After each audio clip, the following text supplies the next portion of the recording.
ladies and gentlemen, the President of the United States and the Prime Minister of Israel.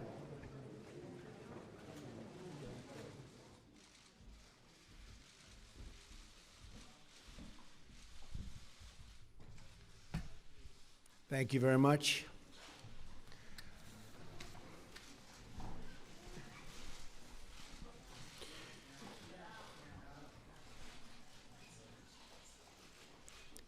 Thank you.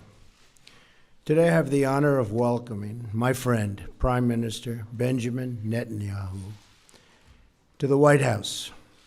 With this visit, the United States again reaffirms our unbreakable bond with our cherished ally, Israel.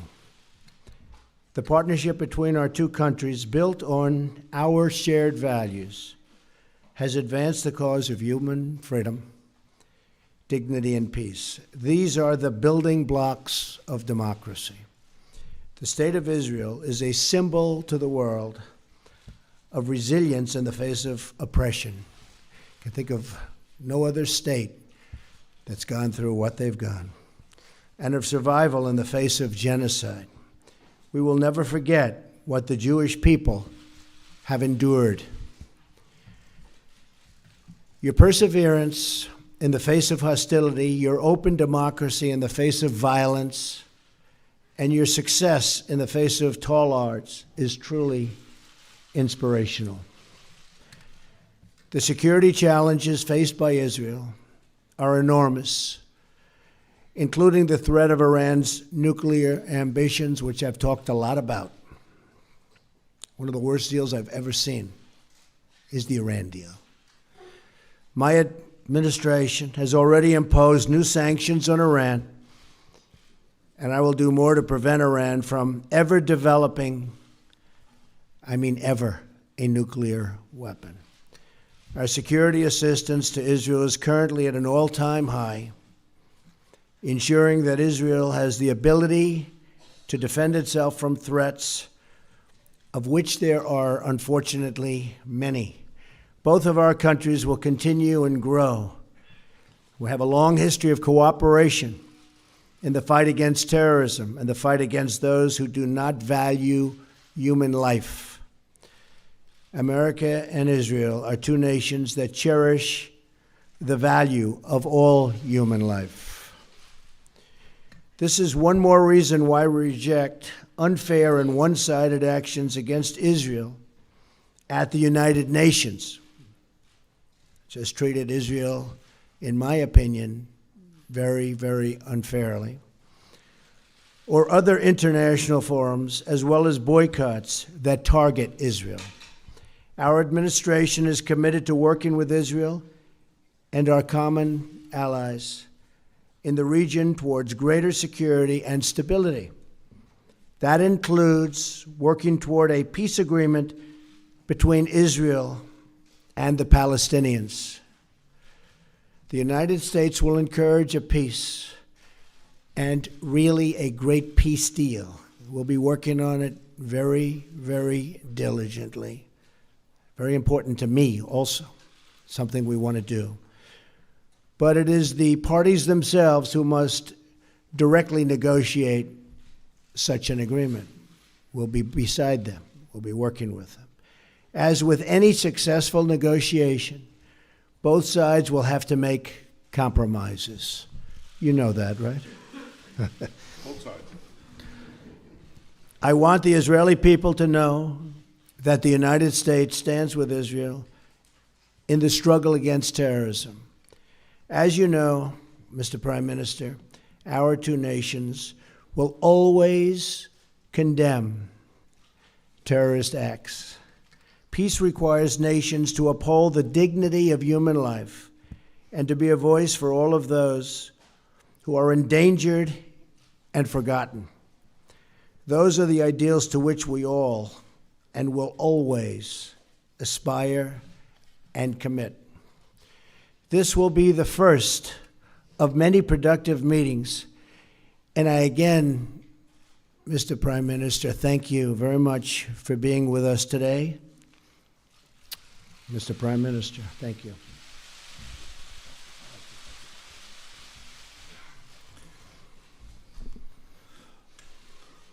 President Trump, thank you for the truly warm hospitality you and Melania have shown me, my wife Sarah, our entire delegation. I deeply value your friendship. To me, to the State of Israel, it was so clearly evident in the words you just spoke. Israel has no better ally than the United States. And I want to assure you, the United States has no better ally than Israel. Our alliance has been remarkably strong. But under your leadership, I'm confident it will get even stronger. I look forward to working with you to dramatically upgrade our alliance in every field, in security, in technology, in cyber and trade, and so many others, and I certainly welcome your forthright call to ensure that Israel is treated fairly in international forums, and that the slander and boycotts of Israel are resisted mightily by the power and moral position of the United States of America. As you have said, our alliance is based on a deep bond of common values and common interests. And increasingly, those values and interests are under attack by one malevolent force: radical Islamic terror. Mr. President, you've shown great clarity and courage in confronting this challenge head-on. You call for confronting Iran's terrorist regime, preventing Iran from realizing this terrible deal into a nuclear arsenal. And you have said that the United States is committed to preventing Iran from getting nuclear weapons. You call for the defeat of ISIS. Under your leadership, I believe we can reverse the rising tide of radical Islam. And in this great task, as in so many others, Israel stands with you, and I stand with you. Mr. President, in rolling back militant Islam, we can seize an historic opportunity. Because for the first time in my lifetime, and for the first time in the life of my country, Arab countries in the region do not see Israel as an enemy, but increasingly as an ally. And I believe that under your leadership, this change in our region creates an unprecedented opportunity to strengthen security and advance peace. Let us seize this moment together. Let us bolster security. Let us seek new avenues of peace. And let us bring the remarkable alliance between Israel and the United States to even greater heights. Thank you, Mr. President. Thank you. Again, thank you.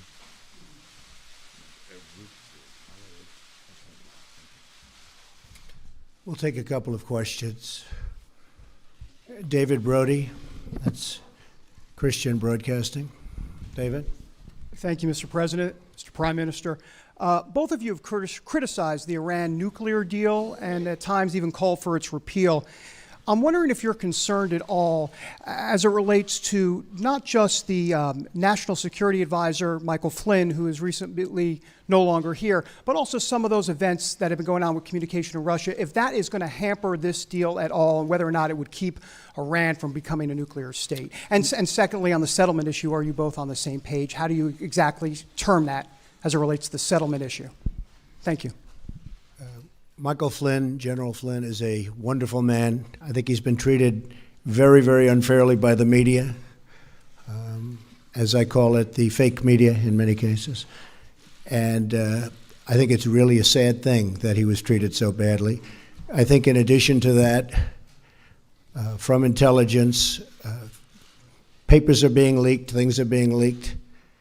It's criminal action, criminal act. And it's been going on for a long time, before me, but now it's really going on. And people are trying to cover up for a terrible loss that the Democrats had under Hillary Clinton.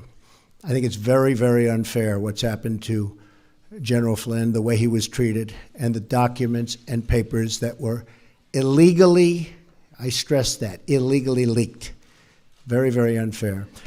As far as settlements, I'd like to see you hold back on settlements for a little bit. We'll work something out, but I would like to see a deal be made. I think a deal will be made.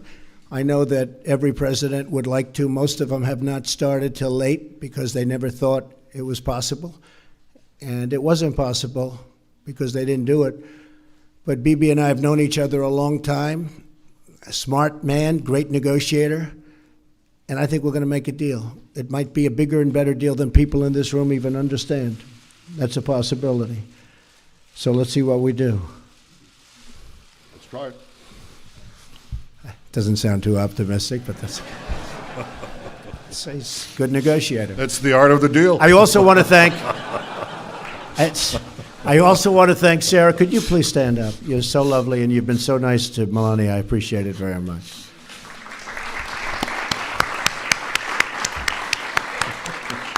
Thank you. Your turn. Was it Udi Segal? Yeah, please, go ahead. Thank you very much. Mr. President, in your vision for the new Middle East peace, are you ready to give up of the notion of two-state solution that was adopted by previous administration? And will you be willing to hear different ideas from the prime ministers, as some of his partners are asking him to do, for example, annexation of parts of the West Bank and unrestricted settlement constructions? And one more question, are you going to fulfill your promise to move the U.S. Embassy in Israel to Jerusalem, and if so, when? And Mr. Prime Minister, did you come here tonight to tell the President that you are backing off the two-state solution? Thank you. So I'm looking at two-state and one-state, and I like the one that both parties like.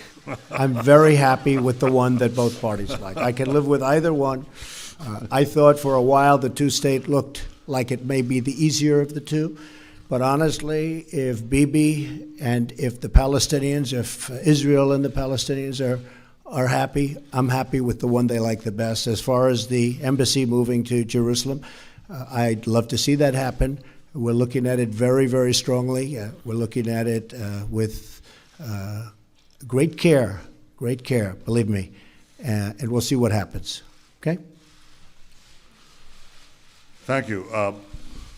I read yesterday that an American official said that if you ask 5 people what 2 states would look like, you'd get 8 different answers. Well, Mr. President, if you asked 5 Israelis, you'd get 12 different answers. But rather than deal with labels, I want to deal with substance. It's something I've hoped to do for years in a world that's absolutely fixated on labels and not on substance.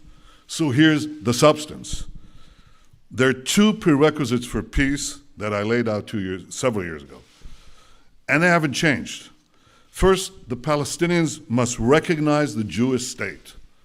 They have to stop calling for Israel's destruction. They have to stop educating their people for Israel's destruction.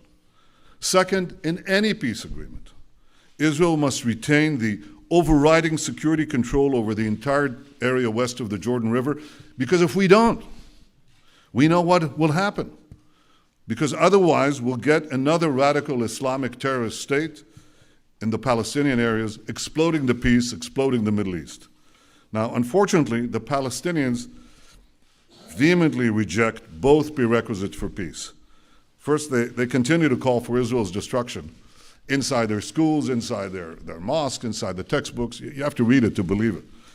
They even deny, Mr. President, our historical connection to our homeland.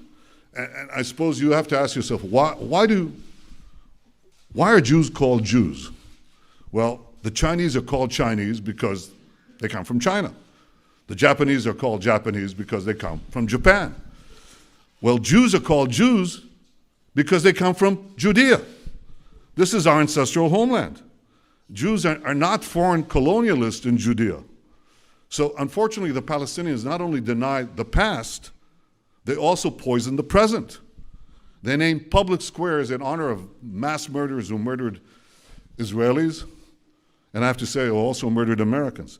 They pay monthly salaries to the families of murderers, like the family of the terrorist who killed Taylor Force, a wonderful young American, a West Point graduate, who was stabbed to death while visiting Israel.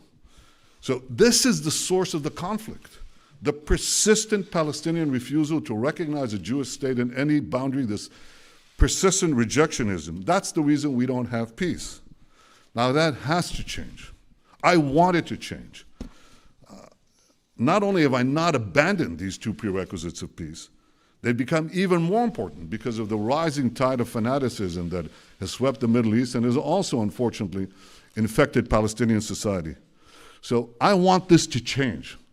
I want those two prerequisites of peace, substance, not labels. I want them reinstated. But if anyone believes that I, as Prime Minister of Israel, responsible for the security of my country, would blindly walk into a Palestinian terrorist state that seeks the destruction of my country, they're gravely mistaken. The two prerequisites of peace, recognition of the Jewish state, and Israel's security needs west of the Jordan, they remain pertinent.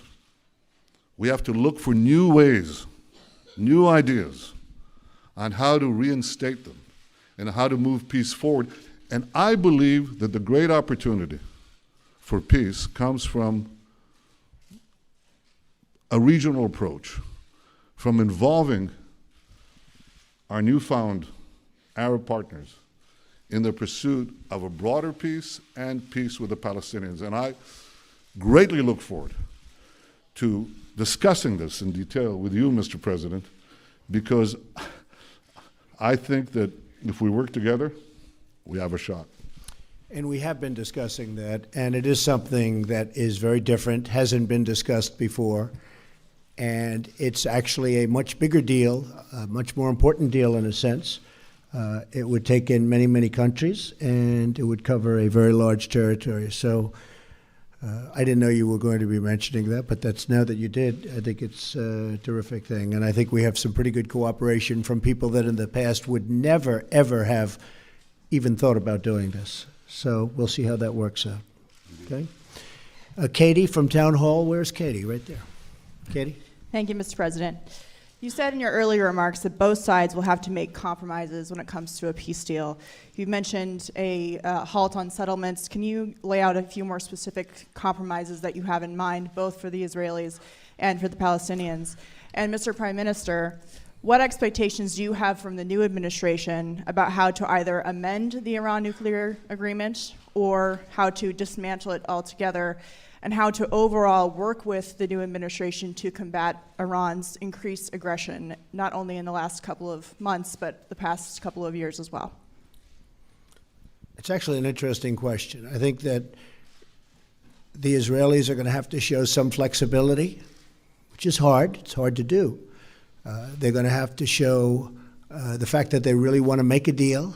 I think our new concept that we've been discussing actually for a while is something that allows them to show more flexibility than they have in the past, because you have a lot bigger canvas to play with. And I think they'll do that. I think they very much would like to make a deal, or I wouldn't be happy, and I wouldn't be here, and I wouldn't be as optimistic as I am. I really think I can tell you from the standpoint of Bibi and from the standpoint of Israel, I really believe they want to make a deal, and they'd like to see the big deal.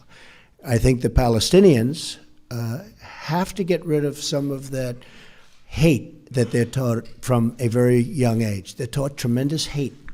I've seen what they're taught. And you can talk about flexibility there too, but it starts at a very young age, and it starts in the schoolroom. And they have to acknowledge Israel. They're going to have to do that. There's no way a deal can be made if they're not ready to acknowledge a very, very great and important country. And I think they're going to be willing to do that also. But now I also believe we're going to have, Katie, other players at a very high level, and I think it might make it easier on both the Palestinians and Israel to get something done. Okay? Thank you. Very interesting question. Thank you. You asked about Iran. One thing is preventing Iran from getting nuclear weapons, something that President Trump and I think, are deeply committed to do, and we are obviously going to discuss that. I think beyond that, President Trump has led a very important effort in the past few weeks.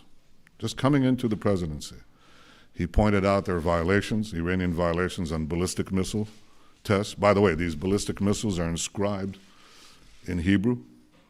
Israel must be destroyed. The Iranian Foreign Minister Zarif said, well, our ballistic missiles are not intended against any country. No, they write on the missile in Hebrew, Israel must be destroyed. So challenging Iran on its violations of ballistic missiles, imposing sanctions on Hezbollah, preventing them, making them pay for the terrorism that they foment throughout the Middle East and beyond, well beyond.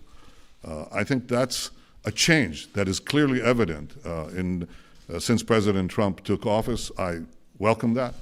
I think it's, let me say this very openly, I think it's long overdue.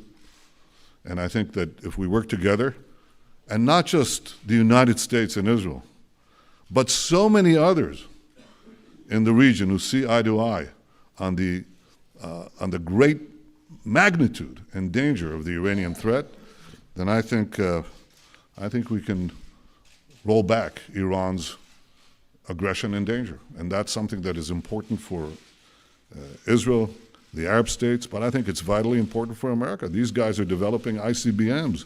They want to get to a nuclear arsenal, not a bomb, 100 bombs.